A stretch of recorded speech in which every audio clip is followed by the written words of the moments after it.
Welcome, everybody. Welcome to another episode of Web Tools TV, part of the Web Tools Wiki network under Michael Q. Todd. That is a mouthful. Okay, now we have a special guest tonight, and his name is Tim. And I know, Tim, I practiced this, and I think I need you to pop up so I can practice it, reading it. But Tim from Tagboard. And Tim, I do want the opportunity to say your last name correctly once you pop up. So welcome, Tim. Thank you very much. It's great to be here. Good morning, good evening, good afternoon, everybody. And that's Tim Shimotakahara. Correct. Oh, That's yay! perfect. You've made my night now. Yeah, it's perfect. It's an easy one. Japanese is actually very easy, which we were just talking about. Exactly. I think it's beautiful. I think that I don't speak Japanese. Obviously, I would have remembered, but I really like the sound of the language. Yeah, as do I. Excellent. Well, let's start out since we have you just a little bit that you were sharing with me before we went live. There is so much. I mean, I think we could take 2 hours and talk about everything you're doing. And don't worry, viewers, it's a 15-minute interview, so you're going to get the condensed version. But Tim, let's start out by having you tell us a little bit about yourself, kind of, where you came from, how you arrived, as far as the concept of Tagboard. Yeah. So originally from Canada, I live in the States now.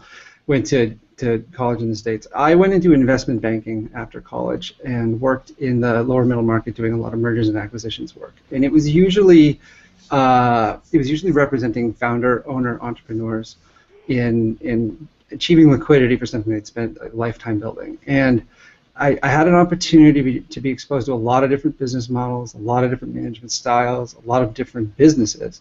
But if the most common thing with them in the categories that I was doing is there were a lot of founder, owner, entrepreneurs. These weren't management teams that had been hired. These were the individuals who started the company, and I was really inspired by that process, by taking a risk, by doing something, by seeing an idea, sometimes before it's obvious, and taking a risk on it, and then being able to monetize because of it. And I caught the bug for entrepreneurialism then. I was always, keenly interested in virtually everything that I was doing. Technology was one of the things, and so caught the bugs. And I did that for 10 years, and I started thinking about how to build a content site where it solved the issue of signal and noise. With growth of the internet and the explosion of content, what I found was the curation element was lacking, and a lot of the algorithms that would match content were not enough. So I started thinking, how could you create something that had an element of self-curation using tags? Well, I shared this with Josh Decker, who's my business partner and co-founder in this, and he had already been thinking about this, and he had taken it several steps further.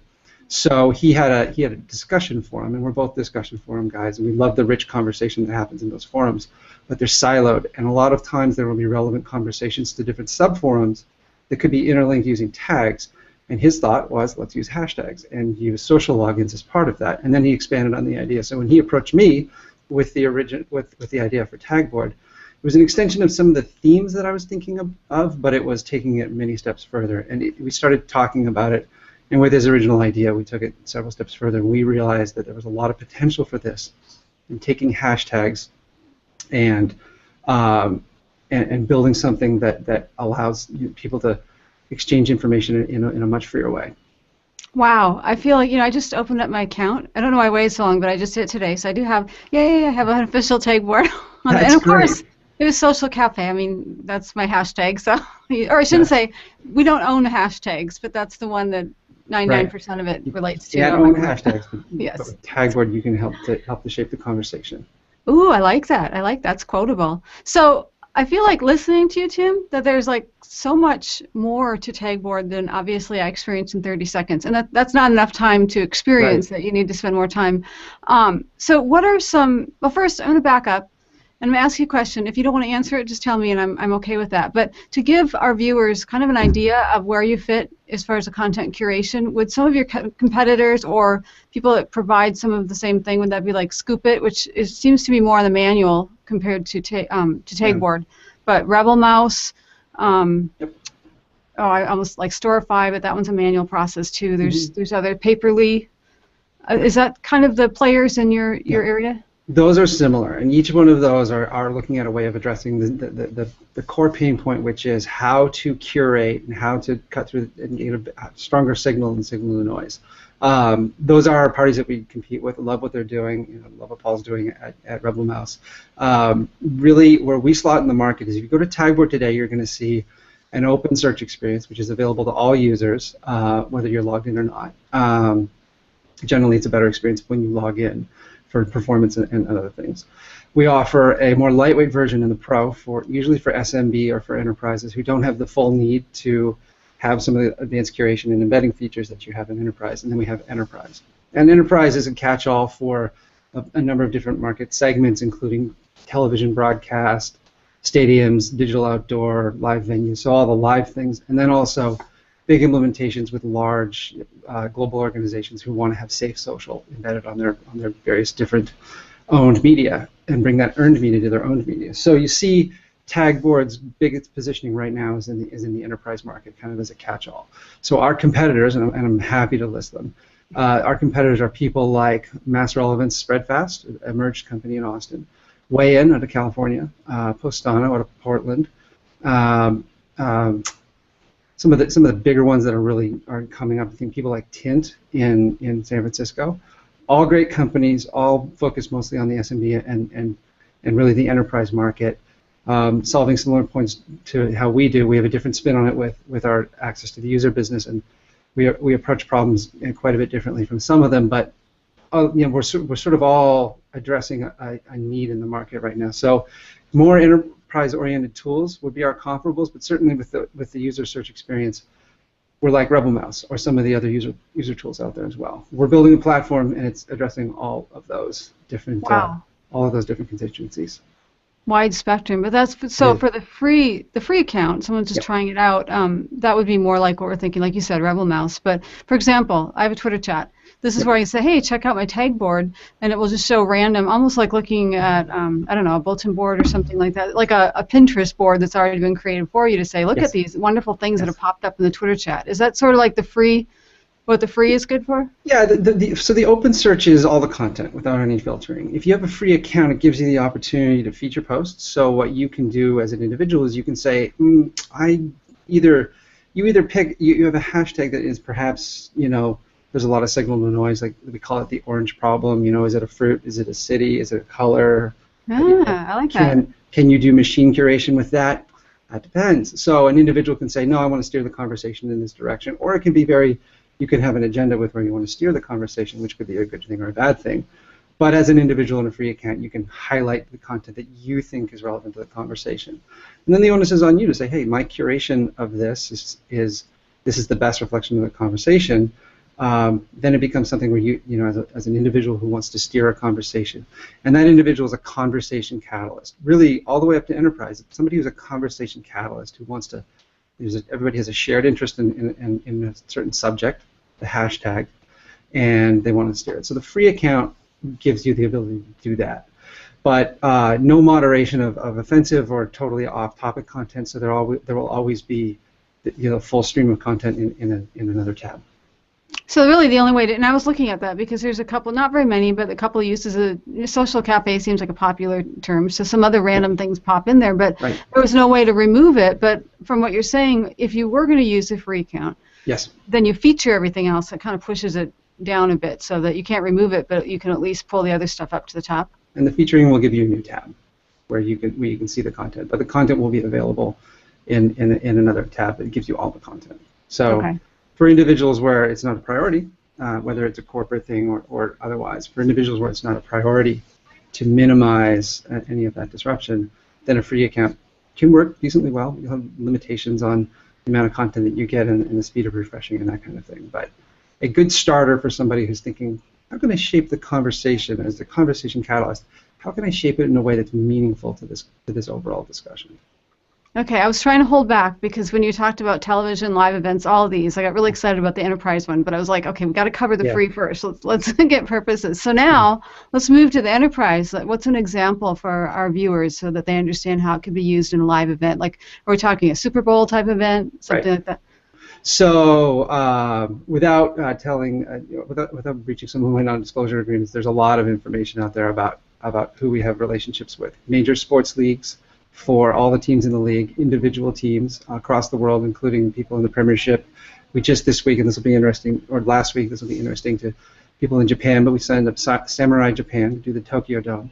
So large gatherings where there's a need for bringing that conversation together and having people participate in what's happening, whether they're in the stadium or not. That's an example of some big implementations that we do, and it's safe social. So whoever's producing the event, whether it's game production or television for broadcast, we work with the BBC, we work with all networks in the United States. We do a lot of web broadcasting as well. Safe social is a big deal because there's so much opportunity for people to come in and post offensive content. So you'll see us in some of really it's for the biggest screens and the smallest screens in the world, so you'll see us everywhere. But chances are, if you're in the U.S. in any of the major DMAs, the designated market areas, you'll see Tagboard powering social for television in those markets, in pretty much all of them. Sports teams in those markets too, and our competitors are in the markets as well. I mean, there's a lot of overlap. A lot of times companies will have two solutions. There aren't a lot of exclusivities. But a lot of times you'll see social content displayed in public settings. Tagboard is probably in the market, so you'll have an opportunity to see. But if you look also, we've got digital embeds where we live in apps for some Fortune 50 companies. We live on digital properties and owned media for embeds for either campaigns or on an evergreen basis. You'll see we're on Boeing's site for the Dreamliner. There's a social conversation there, and they bring the content together. So Tagboard's in a lot of places in a lot of ways, and the chances are with the audience, certainly within large markets, but with as much as we're doing, you've probably seen the content. Wow. Well, so you have different, now I noticed this as far as you need to upgrade in order to see this, but for example, the presentation URL and some of the different features that you can see in the free, but that little incentive as far as the going pro. But it sounds like you have different embeds and different types of presentations, so it's not just the board that I saw as a free user. That's right. So you'll see a grid layout or a mosaic layout in the free user. The options that you have when you upgrade to the higher tier accounts, you get different types of embedding. So especially as you move from Pro to Enterprise, you'll get different types of embedding that give you more flexibility with design, as well as the actual format of the content. There are different types of, especially for live settings, but also it also is on digital properties. Different ways of showing the grid, basically. And you can isolate a post to just a single post if that's what you want. You can cycle through the content at a speed that you choose. So I'll give you an example.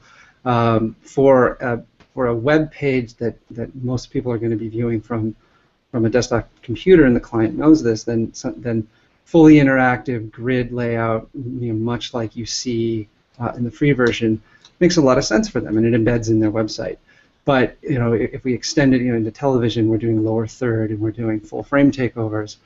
That's generally best when it's a single piece of content. Although there are a lot of TV stations that will have a Mondo pad in the background, and the TV talent will interact with the content on the Mondo pad, and it'll be in the grid. Longer viewing distances, like a stadium or a concert, it makes sense to just do a single post, and there are ways to have that single post, behave in different ways and have it look like it's one piece of a broader conversation, and so everybody's included. So it's really just adapted to the viewing angle and the right format for the setting. Okay, you realize I'm like salivating for the pro version as I listen to you. I'm thinking Hangouts even for the. Oh, there we go. Even for the smaller, like we have the Twitter chat, and then the second half hour we have a Hangout every Tuesday. And I'm thinking, we could have people still tweeting. Yes. And actually have that going across the Hangout as we're doing the Hangout, and questions and so forth, and we can see them then in the Hangout and address the questions that are sent by Twitter. Yes, you can, and it's fully interactive. So as long as you're authenticated or logged in to Tagboard and you're seeing the content, you can respond to those individuals or like or retweet and carry on that conversation. And the display format versus a reverse chronological timeline, having the display format be in a grid that allows you to have a better conceptual view of what's happening in the conversation, and it's not just streaming below. That can be very helpful and open up a new, really make your workflow a lot easier if you're wanting to manage that and make sure that you're responding to everybody. So. Wow. Wow. That is, I think you're actually like pioneering a whole new frontier that's approachable, not just the big guys, but the little guys. It's something that they can do as well and kind of compete with the bigger guys, if you will. Yes, and